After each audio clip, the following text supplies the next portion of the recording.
America Israel కలిసి ఇరాన్లోని ప్రభుత్వాన్ని బలహీనపరిచి అక్కడి ప్రభుత్వాన్నే మార్చేయాలి అన్న ఉద్దేశంతో భారీగా దాడులు చేస్తున్నాయి. ఇక ఈ దాడిలో ఇరాన్ సుప్రీం లీడర్ ఖమేనీ ఖతమయ్యారు. అయినా సరే అమెరికా ఇజ్రాయిల్ అనుకున్న లక్ష్యం మాత్రం ఇంకా సాధ్యపడలేదు. దీనికి కారణం ఏంటి? ఇరాన్ను ఇజ్రాయిల్ అమెరికాలు తక్కువగా అంచనా వేశాయా? ఇరాన్ అంత ధైర్యంగా అమెరికా లాంటి దేశాన్ని ఎలా ఎదుర్కొంటుంది? అసలు ఇరాన్ వెనుక ఉన్న ఆ శక్తి ఏంటి? కష్టకాలంలోనూ ఇరాన్ కు ముందు నడిపిస్తున్నటువంటి ఆ అదృశ్య శక్తి గురించే ఇప్పుడు అందరూ చర్చించుకుంటున్నారు. ఇరాన్ సుప్రీం లీడర్ ఖమేనీ చనిపోయాడు. ఇక ఇరాన్ పని ఖతం అనుకున్నారు అందరూ. కానీ చరిత్ర చూడని తెలియని ఎన్నో రహస్యాలను, వ్యూహాలను ఇరాన్ తను లిఖించుకుంది. అందులో ప్రధానంగా వినపడే పేరే Iran revolutionary guard corps.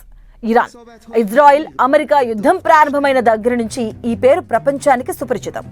Supreme leader పోయినా కూడా మొక్కవోని ధైర్యంతో ఇరాన్ ను ముందుకు నడిపిస్తుంది ఈ ఇరాన్ రెవల్యూషనరీ గార్డ్స్. ఇరాన్ లో సుప్రీం లీడర్ తర్వాత అక్కడి సైన్యాన్ని నడిపించడంలో ప్రధాన పాత్ర ఈ ఇరాన్ రెవల్యూషనరీ గార్డ్స్ దే. అయితే ఇప్పుడు అందరి తెలిసినటువంటి ఈ ఐఆర్జీసీ ఒక్కటి మాత్రమే కాదు, దాని వెనుక మరో ఆయుధం కూడా ఉంది. అదే బాసిస్. ఇరాన్ లోని ఈ రెండు అక్కడి దేశానికి రక్షణ కవచంలా పనిచేస్తాయి. ఐఆర్జీసీ కింద విభాగమే ఈ బాసిస్. అన్ని వేళలా ఇది బయటికి రాదు. కేవలం దేశ సంక్షోభంలో ఉన్నప్పుడు నిరసనలు అణిచివేయడానికి, ప్రభుత్వానికి మద్దతు సమకూర్చడానికి అవసరమైన సమయంలో మాత్రమే ఈ బాసిస్ రంగంలోకి దిగుతుంది. బాసిస్ మాత్రమే కాదు, ఇలా ఇరాన్ లో అనేక గ్రూపులుంటాయి. కంటికి కనిపించకుండా అవసరమైనప్పుడు మాత్రమే ఇవి రంగంలోకి దిగుతాయి. ఇరాన్ సైనిక వ్యవస్థలో సైనిక గూడులా అల్లుకొని పరస్పరం పొంతన లేకుండా పనిచేస్తూ ఉంటాయి. విదేశీ శత్రువులు దాడులను ముందే పసిగట్టి తగిన చర్యలు తీసుకుంటాయి. ఇప్పుడు ఐఆర్జీసీ బాసిస్లు కలిసి ఆ దేశాన్ని ఏకతాటి మీదకు తీసుకొచ్చే యుద్ధం తంత్రాన్ని మార్చేస్తాయి. ప్రభుత్వానికి సమాంతరంగా కొనసాగుతున్న ఐఆర్జీసీ ఈ వార్లో ముందుండి నడిపిస్తుంది. ఇరాన్ రాజకీయ, సైనిక, ఆర్థిక ముఖచిత్రంలో ఐఆర్జీసీది అత్యంత కీలకమైన పాత్ర. వాస్తవానికి దేశ సైన్యం కంటే, ప్రభుత్వాన్ని కంటే ఈ రెవల్యూషనరీ గార్డ్స్ కే అధికారులు ఎక్కువగా ఉంటాయని చెప్పొచ్చు. ఇక దేశ సరిహద్దులను కాపాడడంతో పాటు ఇస్లామిక్ విప్లవ ఆశయాలను రక్షించడం ఐఆర్జీసీ కీలక పాత్ర పోషించింది. ఇస్లామిక్ విప్లవం తర్వాత ఇరాన్ సుప్రీం లీడర్ ఖమేనీ ఈ రెవల్యూషనరీ గార్డ్స్ కాన్సెప్ట్ స్థాపించారు. ఇక ఐఆర్జీసీకి స్వంతంగా ఆర్మీ, నేవీ, ఎయిర్ ఫోర్స్ విభాగాలుంటాయి.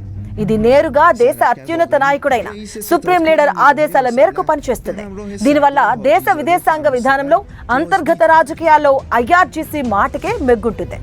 వాస్తవానికి ఇరాన్ యొక్క అణు కార్యక్రమం, క్షిపణి వ్యవస్థల నియంత్రణ కూడా వీరి చేతుల్లోనే ఉంటుంది. ఐఆర్జీసీ కేవలం ఆయుధాలతోనే కాకుండా ఆర్థిక బలంతోనూ దేశాన్ని శాసిస్తుంది. ఇరాన్ పై అంతర్జాతీయ ఆంక్షలు ఉన్నప్పటికీ దేశంలోని చమురు, గ్యాస్, నిర్మాణం, టెలికమ్యూనికేషన్స్, బ్యాంకింగ్ రంగాల్లోని ప్రధాన కంపెనీలను ఐఆర్జీసీ నియంత్రణలో కొనసాగుతాయి. ప్రస్తుతం అయితే మిడిల్ ఈస్ట్ లో మారుతున్న రాజకీయ సమీకరణాల వల్ల ఐఆర్జీసీ తీవ్ర ఒత్తిడిని ఎదుర్కొంటుంది. ముఖ్యంగా ఇజ్రాయెల్, అమెరికాతో పెరుగుతున్న ఉద్రిక్తతలు, అంతర్గతంగా ప్రజల్లో వస్తున్న మార్పులు ఈ దళానికి సవాలుగా మారాయి. ఇటీవల జరిగిన దాడుల్లో కీలక కమాండర్స్ కోల్పోయినప్పటికీ ఇరాన్ మనుగడకు, ఆ ప్రాంతంలో ఇరాన్ ప్రాబల్యానికి ఐఆర్జీసీ ఇప్పటికీ వెన్నెముకగా నిలుస్తుంది. దీంతో అందరూ ఐఆర్జీసీ గురించే చర్చించుకుంటున్నారు. యుద్ధం ఎన్ని రోజులు జరిగినా సరే అమెరికాకు లొంగిపోయే ప్రసక్తి లేదని తేల్చి చెబుతూ ముందుకు సాగుతుంది ఇరాన్.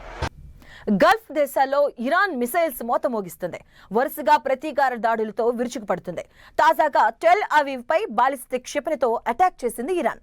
అటు బహ్రెయిన్, సౌదీని కలిపే కింగ్ ఫహాద్ వంతెనను సైతం ధ్వంసం చేసింది. అటు ఐరిస్ దేనా నౌకపై దాడిని ఖండించిన ఇరాన్ అమెరికాపై ప్రతీకారం తీర్చుకుంటామని వార్నింగ్ ఇచ్చింది. గల్ఫ్ దేశాల్లో ఇరాన్ మిసైల్స్ మోత మోగిస్తుంది. వరుసగా ప్రతీకార దాడులతో విరుచుకుపడుతుంది.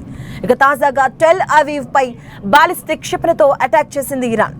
అటు బహ్రెయిన్, సౌదీని కలిపే కింగ్ ఫహాద్ వంతెనను సైతం ధ్వంసం చేసింది.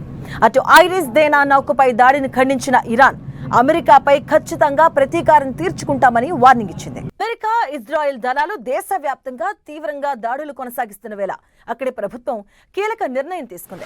ఇరాన్ అధికారులు దివంగత సుప్రీం నాయకుడు అయతుల్లా అలీ ఖమేనీ అంత్యక్రియల కార్యక్రమాన్ని వాయిదా వేశారు. టెహ్రాన్ ప్రార్థనా సముదాయంలో 3 రోజుల పాటు జరిగే ఈ కార్యక్రమానికి భారీ సంఖ్యలో జనం వచ్చే అవకాశం ఉండడంతో ఈ నిర్ణయం తీసుకున్నట్లుగా ఇరాన్ ప్రభుత్వం ప్రకటించింది. అందుకు కావాల్సిన మౌలిక సదుపాయాలను సిద్ధం చేయాల్సిన అవసరం ఉందని, అంత్యక్రియల తేదీలను త్వరలో వెల్లడిస్తామని తెలిపింది. ఇప్పటికే ఖమేనీ జన్మించిన మషాద్ పట్టణంలో పూడ్చేందుకు భౌతిక కాయాన్ని తరలించారు. నిన్న అంత్యక్రియలు జరుగుతాయని తొలుత ప్రకటించిన చివరి నిమిషంలో వాయిదా వేశారు.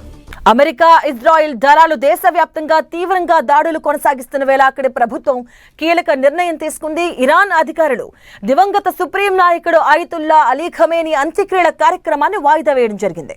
టెహ్రాన్ ప్రార్థనా సముదాయంలో 3 రోజుల పాటు జరిగే ఈ కార్యక్రమానికి భారీ సంఖ్యలో జనం వచ్చే అవకాశం ఉండడంతో ఈ నిర్ణయం తీసుకున్నట్టుగా ఇరాన్ ప్రభుత్వం ప్రకటించింది. అందుకు కావాల్సిన మౌలిక సదుపాయాలను సిద్ధం చేయాల్సిన అవసరం ఉందని, అంత్యక్రియల తేదీలను త్వరలో వెల్లడిస్తామని తెలిపింది. అలాగే ఇప్పటికే ఖమేనీ జన్మించిన మషాద్ పట్టణంలో పూడ్చేందుకు భౌతిక కాయాన్ని తరలించారు. నిన్న అంత్యక్రియలు జరుగుతాయని తొలుత ప్రకటించిన చివరి నిమిషంలో వాయిదా వేశారు.